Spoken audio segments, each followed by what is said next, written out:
Good morning, Deify here, and welcome back to Katawa Shoujo, where we have just finished up our class assignments with Shizune and Misha. They're apparently very capable. Good for them, so they're keeping us on track, keeping us a good student. And, really, there's not much else to say. I think we just get right back into the story. They're quite different, though. The real question's gonna be, can I remember my voices? I mean, hopefully. I mess around with them, like I said, I've had these voices figured out in my head for quite a while, so we'll see what happens. The class rep is as calm and professional as she looks, while Misha's a lot more playful and girlish, not to mention a little more easily distracted. Who could have seen that coming, am I right? To be honest, the two of them did most of the work. I feel guilty about that. The clock tower bells ring, signaling the end of the period. Time for lunch. Without knowing what else to do, I follow Misha, who is beckoning me into the hallway and down the stairs. We descend even below the lobby where I met Muto, down to the bottom floor. Just like everything in this school, the cafeteria seems too spacious and oddly modern in contrast to the classic exterior. Its big windows open to the courtyard, towards the main gate. It's the cafeteria! Her enthusiastic statement of the obvious makes people around us stare, but Misha doesn't seem to care, so we proceed to the line. There's a rather long list of menu options, which seems great until I realize that many of them are to accommodate students who need special diets. How nice.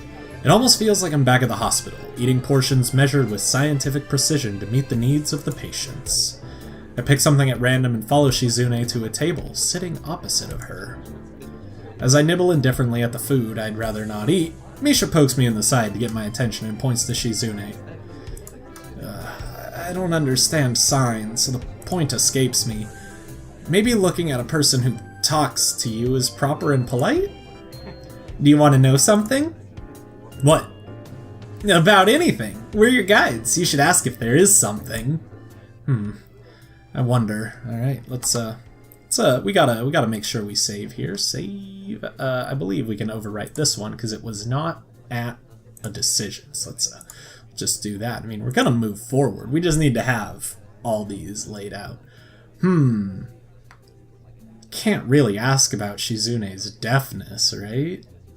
And we definitely don't know everything. Let's go for the library. Yeah. I mean, we like reading in the hospital. Remember, we felt naked without our book, so it seems fair. Is there a library in this school? Lately I've gotten into reading a lot, so I'd like to check it out. Misha gives the kind of frown that makes it clear she doesn't consider reading a healthy hobby, but then picks up her smile again. There is! It's on the second floor. We can show it to you sometime. Thanks. I return to my food while the girls talk between themselves. Misha and Shizune sign back and forth very animatedly, throwing sideways glances at me, but Misha refrains from translating. What are they talking about?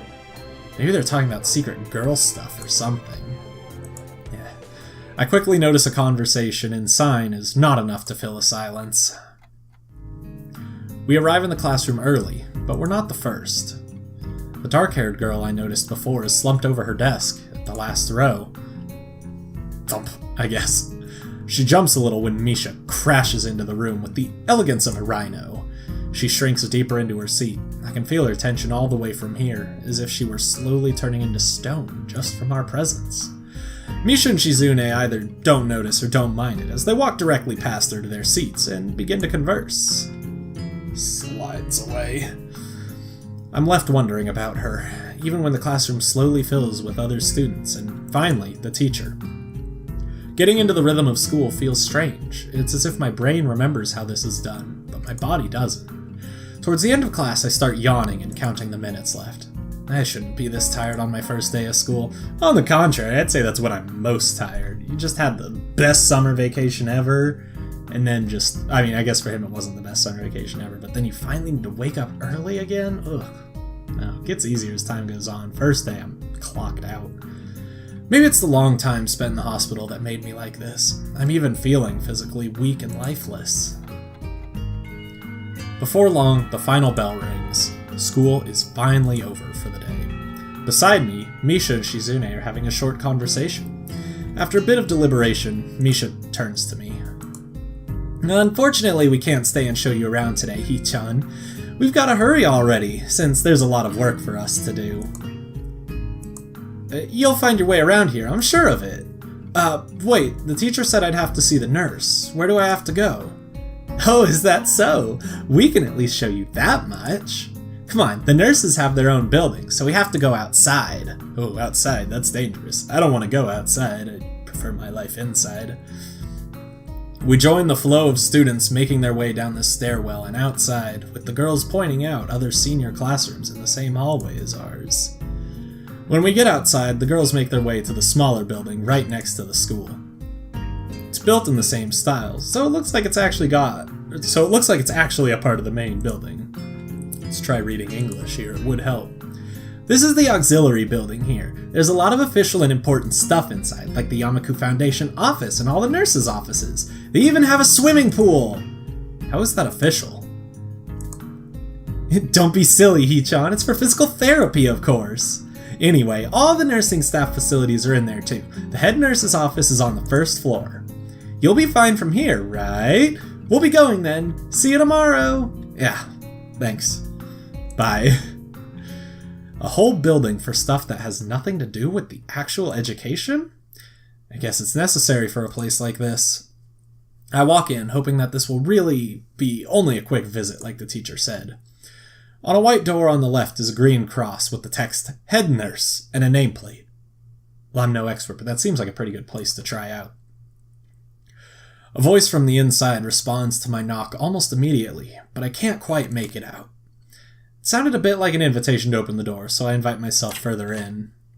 The room is not large, and it smells strange. A friendly-looking man turns around on his office chair to face me as I enter.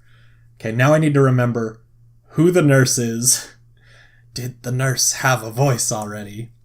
His desk is neat and tidy, but the bin under the table is overflowing with used medical utensils, and there are at least a dozen coffee cup rings lingering on his desk. This guy, that's right. Hello there, what can I do for you today? It's probably like the same voice that I gave to the doctor, but a little bit more enthusiastic. So we'll see how that goes. It makes sense, medical professionals and all that. He's young looking, and sort of rugged, but the dimples in his cheeks wash that impression away when he smiles. Are you the nurse? He smiles like a person who has heard this very same question hundreds of times. Why, yes, I am. It says so on the door, no? You can call me by my name, or just the nurse, like everyone else. Of course, I shake off my confusion, realizing I probably should grab his extended hand. His handshake is rather firm and friendly. Right, I'm a new student and my homeroom teacher told me to come and meet you. My name is Hisao Nakai. His eyes light up with revelation and he snaps his fingers. Oh, you're that Nakai! I was just reading your file in the morning! Some kind of chronic arrhythmia and related congenital heart muscle deficiency, right? He gestures me to sit down in a vacant armchair in front of his desk. Yes. Good. Well, you've probably been briefed about the school enough, so I'll just go over this quickly. We have all kinds of facilities available, mostly physical therapy and such. There's always someone from my staff around, even at night, so never hesitate to call us if there's a problem. The famous 24-hour nursing staff. Wow, this is like a hospital. Well, not exactly. For instance, we don't do brain surgery here. His joke feels so out of place that I'm left thinking why he even said it. Yeah, just that it's really weird to have so many medical people at a school. You'll get used to it. I'm not so sure of that myself, but I don't let the nurse know it. Now, let me just find your file again. While he searches for something from his computer and shuffles stacks of paper around, I let my gaze wander around the room. It's the epitome of generic, I'd like to say. Beige walls and ceiling, dark gray laminate flooring, and all the equipment you'd expect from a school nurse's office. Even the ridiculous educational posters are hanging on all four walls, reminding me to eat properly, 3 times a day and from all food groups. Focus mostly on dessert, grains. Fruits and vegetables are recommended, but for the most part optional. Oh, man. Yeah, I know how the food pyramid works. Smiling, the nurse draws a thick file from a stack of similarly thick files and opens it. So, you already have medication for arrhythmia, just remember to take your pills every morning and evening, or it won't be much help. Apart from that, do you do any sports? Rash stuff, like, I don't know, boxing? He grins to his own joke, but I don't. You're such a fun sucker, Hisao. Well, I played soccer occasionally with some classmates. Alright, I'm afraid I'm going to have to recommend you refrain from doing that. At least for the time being. Oh. My lack of reaction makes him raise an eyebrow, but really, I'm not too bothered by him forbidding me to kick a ball around. I guess I never did it out of burning passion for the sport, just to have something to do. Any kind of concussion might be very dangerous to your heart, and risking another attack is not a good idea. Was the previous one caused by a sudden concussion to the chest area? There is no mention of the cause in your papers. Not exactly. I sidestep the question acceptably, and he glances at me over his papers, with a more serious expression on his face. Still, you need to keep your body healthy, so some exercise would do you good. We have physical therapy and such available, as I said, but I don't think you really need such heavy measures. Just get some light exercise regularly. Brisk walks or even light jogging, jumping rope, that sort of thing. Swimming, maybe? There's a pool here. So I was told. You were? Very good. At any rate, I'm sure you've been told this before. You just need to take care not to overexert yourself. He wags his finger to emphasize the point. No. No need, really. I've heard this 1,000 times already. Absolutely no unnecessary risks. Take care of yourself. Okay. He goes over my papers one more time and sets them on the desk, obviously content. Good, that's it then. Come meet me if you ever need something. I'm ushered out before I even realize it. A quick visit indeed. I end up standing in front of the main building and the auxiliary building, although to my eyes they still look one and the same. It's the first real look I get at the other students, so I watch people coming out of the school, going towards the gate or the dorms. Everyone seems to know where they're going. And I still keep thinking that most of them don't look too special for being students at a special school. Then again, neither do I. Does that make me one of them? One of us? I should go somewhere too to prevent me from getting lost. It's around dinner time, but I feel tired instead of hungry. The wariness in me only grows as I trudge towards the dorms, set a little way apart from the main building complex. There's a garden of sorts between the school and the dorms. Shrubbery, flowers, and that overbearing smell of fresh-cut grass that fills the atmosphere. It dawns on my tired mind that the smell feels novel because I haven't been outside at all for so long. The dorm building is big and made of red brick like the others. It feels way too pompous for what it is. So I push forward, going inside. It takes more time than necessary to fish out the key I was given from my pocket. Room 119. Despite the ornate exterior, the inside of the dorm is fairly new, functional, and boring.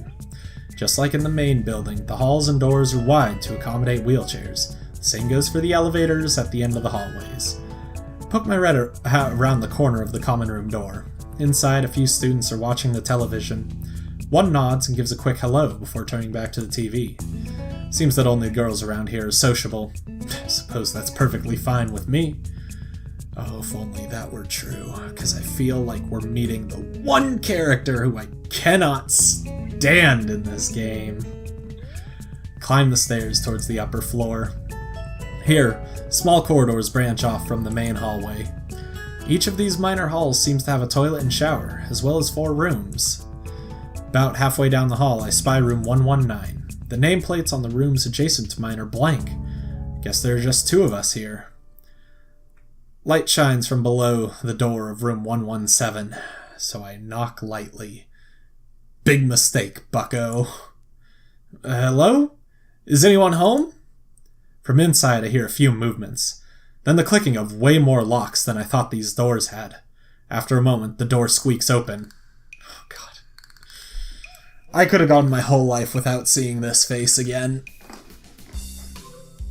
Judging by the subreddit, I'd say he's a love it or hate it character, although granted I've seen more love it than hate it. I hate this guy. I consider him the one part of this game that reminds you it's from 4chan. And I resent it for that. A bespectacled boy is standing in the doorway. He is looking at me very intently through his extremely thick eyeglasses. Who is it? Blind? No. At least not completely. Why would he have eyeglasses if he was? He leans in closer to me until our noses are almost touching. His breath stinks of garlic. Hisao Nakai. I'm moving into the next room. I thought I should introduce my... His face suddenly brightens in realization, and he stands back upright, thrusting his hand out in a smiling greeting, almost straight to my diaphragm. "Huh, sup, dude? Name's Kenji." "Ah, hi." I take Kenji's sweaty hand and shake it, still a little rattled by the sudden change of attitude and vehement welcome. "There was some suspicious-looking people going in and out of your dorm room earlier." "It was probably my parents." "Your parents? You sure? 'Cause they could have been some other people, too. Can't judge a book by its cover." His out-of-place proverb is left hanging between us awkwardly as I try to think of some way to respond. "I'd say the chances are high enough." He shudders and makes some exaggerated hand gestures. "You're a brave man, Hisao." "Me? I don't think I could trust the chances. The only one I trust is myself." "Does that mean I shouldn't get to know you either?" He thinks about this for a while. "A wise decision." "Damn, you are smarter than you look." "Probably." "What do you look like? I hope not smart." He squints his eyes and leans closer again, but I lean backwards to dodge it. "Never mind, it doesn't matter." With that, he turns, fumbles around for a moment in search of the door handle, and shuts the door behind him. I slide the key into the lock of the door marked 119. Bleak beige walls, white linen, a desk made of some type of light wood, ugly curtains. You mean every dorm room ever? Minus the white linen, you're lucky you got that provided. It's no one's room. Impersonal, like my hospital room was. My bags are still sitting at the foot of my bed, looking a lot emptier than they did this morning. The closet is sitting open, stocked with my clothes. Also, it seems that there are a number of school uniforms hanging there as well. A note is pinned to the sleeve of one of the shirts. "Hi, Hee-chan. We've unpacked your things and made your bed. They said that if these don't fit, then you should go to the office tomorrow. If you have any problems, you can always call us. Love, Mom and Dad." Oh, so nice. I forgot parents were a thing in this game. A little bit. Small thing. Well, at least I don't have to worry about unpacking. I kind of hoped I would have. Then there would be something to do. It's still too early. I put the note down on the desktop and lie down on the bed, feeling drained. Lying there makes me want to read something, but I have nothing with me. I wonder if the hospital conditioned me for wanting to read whenever I have nothing to do. The restless urge just keeps growing until I have to stand up. Maybe it's stress or something. I was pretty nervous about it before coming, and for the entire day today, too. I still am, I think. Damn, I have to distract myself somehow, so I won't be this unnatural all the time. Tomorrow, I'll go borrow some books from the library. Yeah, I'll do that. But for now... The bottles of medications neatly arranged on my night table catch my eye. I pick one up and shake it just to hear the contents rattle inside, and then read the glued-on pharmacy label. Hisao Nakai, 2 tablets daily to stay alive. Doesn't... Yeah, okay, it doesn't really say that, but it could just as well. Oh, that's better. It's kinda twisted having your life depend on chemicals like this. I resent it a little, but what choice do I have? With a sigh, I begin my new daily ritual of taking the right number of pills from each bottle, being careful to check the correct dosages. I lie down again, feeling hollow and uncertain, and after that I keep staring at the blank, unfamiliar ceiling for a long time. It doesn't start looking any more familiar, not even after darkness falls and long shadows draw across my room like fingers. The feet's shield. Yeah, there we go. The sheets feel slightly more comfortable, warm, and nest-like against the chill that passes for room temperature here. Soon, the lighter shade of darkness that is the ceiling looks like every ceiling does at night, and it becomes the only thing I recognize anymore. The night beckons me to sleep, and I feel the coldness of unfamiliarity and fear creeping up my spine once again. I keep drifting further away from the old world I knew. Squinty eyes. Transition. I don't think this is a full chapter. This might actually be a full chapter transition. Are we done with Act 1? No, just a day. Okay, that's just a day marker. There are different acts in this, but as I recall, I think Act 2 is when it starts to get personal for the choices you've made. We won't be seeing those effects for a little while. We haven't even met all the important characters. We've met, what? Shizune, Misha, Kenji, and then kind of girl with dark straight hair? I wake up in a strange room. Solid morning light shimmers against the light gray ceiling. I had forgotten to draw the curtains closed last night. This is my room, isn't it? My room. This is the third room this year that I'm supposed to call mine. Various things around here remind me that, indeed, it's me who is supposed to be the one living here. My bags on the floor, my new school books on the desk, my numerous medications on the night table. I stare at the bottles for a moment, deliberating, until I open a bottle, shake out a pill, and pop out a tablet from a foil sheet. I down them with a chaser of water without thinking about the chemistry. My uniforms are in the closet. Slink out from under the sheets and stretch my back before dressing up. Putting on a new school uniform feels like dressing in someone else's clothes. The artificial smell of generic detergent invades my nose, but the feeling of fresh cloth against my back is a good one, a natural one. It feels like a school uniform, as it should. It's not much different from what I used to wear before. That goes for other things, too. So far, this place seems more or less like a normal school, except for the people. Think back to my talk with Kenji yesterday, Misha's constant laughter, and Shizune's sweeping sign language gestures. Okay, to be fair, Misha's constant laughter is not a sign of something wrong with her. But I mean, look at her! She's adorable. Well, I've only met 3 students so far. Maybe they aren't that normal, but I'm sure others are. Hey, you also met Guy in Lounge who gave a nod and a quick hello. Let's not forget him. Might have even been a girl. I don't think it gave a gender. I think it just said one student gave a nod and a quick hello before turning back to the TV or something like that. Could have been another girl. Oh, no, because he said only the girls are talkative. Was a guy. And it's the boys' dorm. Stupid. Pull yourself together, Dustin. These are rookie mistakes. Or perhaps people like them are what passes for normal around here. Yeah, what does pass for normal around here? What do people do? I didn't see a lot of kids hanging around after classes yesterday, so maybe there are clubs. If so, I wonder if I should join one. All through class, the question remains on my mind, so I decide to ask Shizune about it when we split into groups.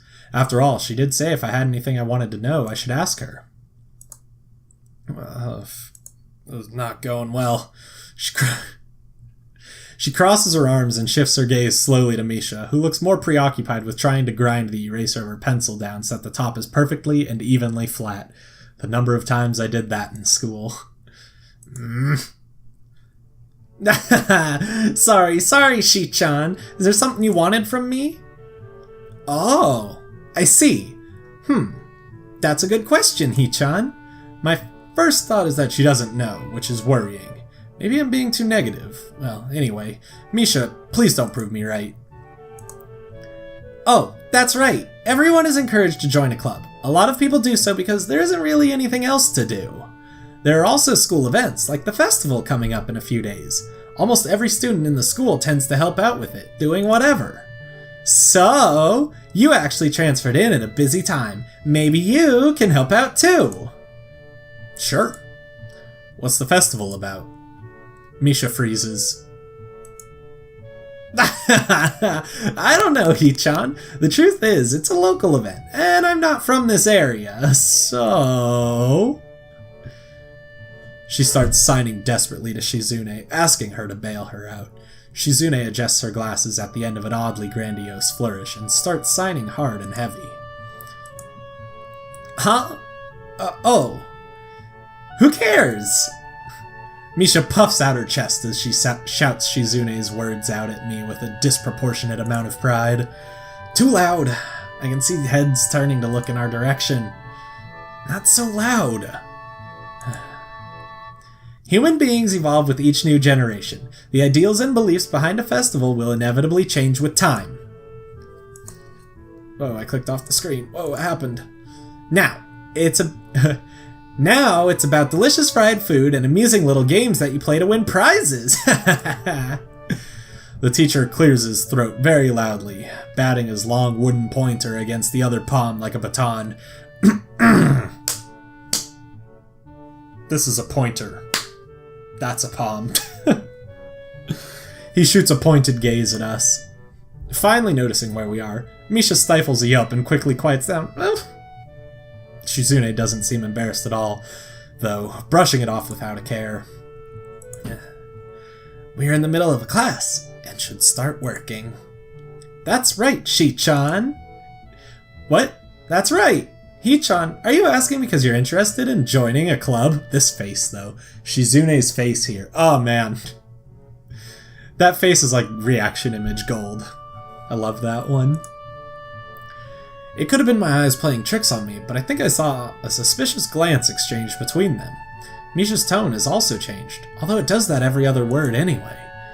Yeah, I was thinking about it. Misha and Shizune look at each other again.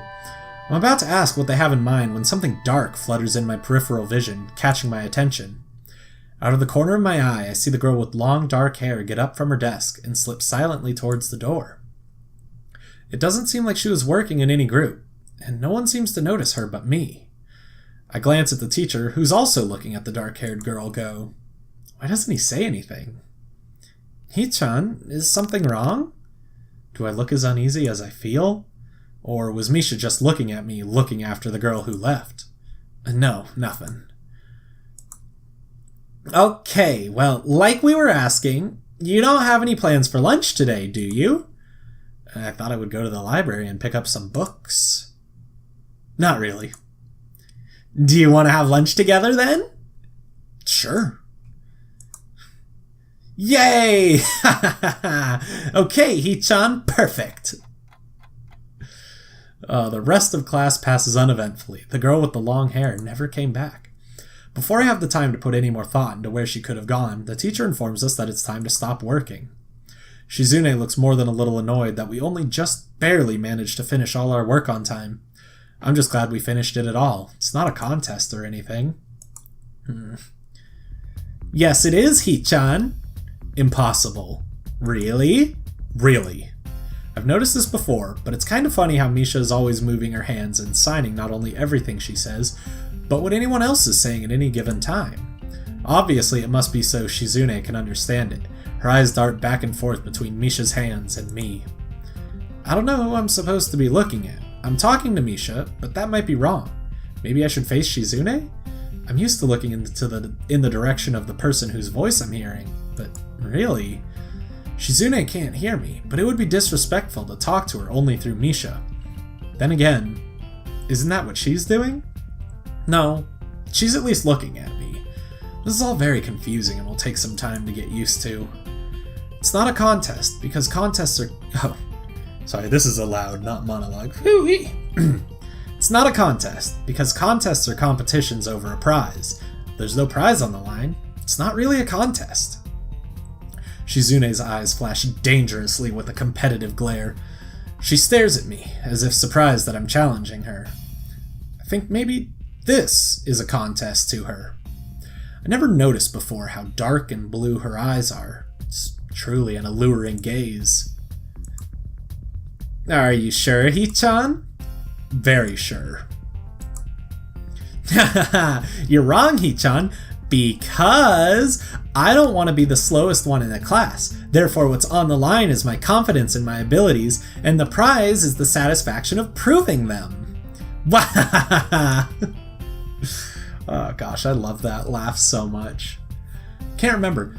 Did Natsuki have that laugh, or did anyone in Doki Doki?